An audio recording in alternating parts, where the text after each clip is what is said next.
গতকালকে একজন বলেছেন সকালবেলা ঘুম থেকে উঠে আল্লাহর নাম নিয়ে তারপরে নাকি আমি একজনের নাম বলি, তো আল্লাহর নাম নেওয়ার আগেই একজনের নাম নেওয়া বলা শুরু করি।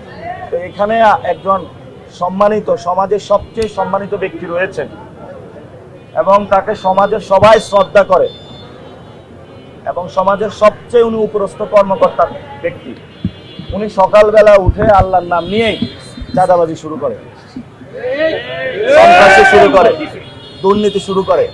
তো যারা সকালবেলা উঠেই নামাজ পড়েই চাঁদাবাজি শুরু করে এবং রাত পর্যন্ত তাদের চাঁদাবাজি কর্মকাণ্ড চলে, আমরা দোকানদার ভাইদের উদ্দেশ্যে বলব, সকালবেলা উঠেই আপনারা কমিটি গঠন করবেন।